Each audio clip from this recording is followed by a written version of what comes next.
විශ්වාස කරන්න පුළුවන්. ඒ කියන්නේ ළමයි පිළිබඳව වගකීම අරගෙන හරියට මේ වැඩේ විශ්වාසයෙන් කරන්න පුළුවන් ගුරුවරයෙකුට තමයි මම මේක බාර දීලා තියෙන්නේ.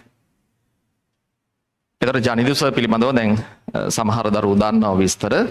දන්නේ නැති දරුවෝ ජනිදු සර් කියන්නේ අපි සර් කිව්වට පොඩි කොල්ලෙක් නේ හරි 2019 A level exam එක කරන්නේ 2019 කොළඹ ආනන්ද විද්‍යාල ශිෂ්‍යෙක් 2019 තමයි මැට්ස් වලින් තරුෂ නේද?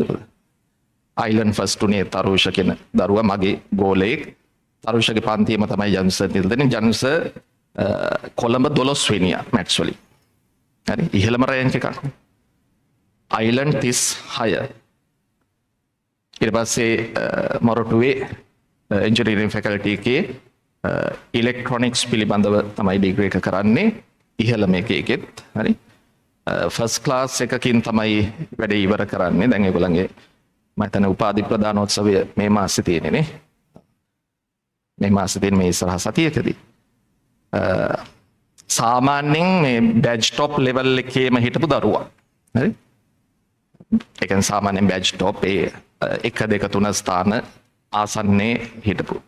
මම හිතන්නේ සාමාන්‍යයෙන් මේ මෑත ඉතිහාසයේ මෙච්චර ඉහළ අධ්‍යාපන සුදුසුකම් තියෙන කෙනෙක්.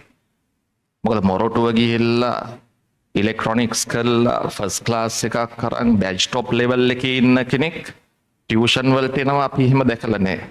හරි. ඒතර මේක ටිකක් වෙනස්ම ප්‍රවේශයක්. ඒ කියන්නේ ඉහළම අධ්‍යාපන සුදුසුකම් සම්පූර්ණ කරපු කෙනෙක් තමයි වැඩේට බහැලා තියෙන්නේ. හරි.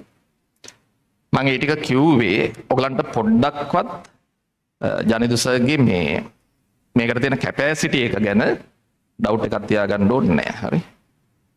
සුපිරිම වැඩකාරයෙක්.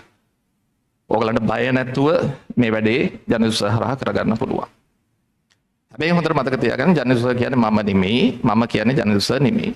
එයා වෙනම ගුරුවරයෙක් නෙමෙයි. එයාගේ ටීචින් ස්ටයිල් එක වෙනස්. මම වෙන කෙනෙක්, එයා වෙන කෙනෙක්.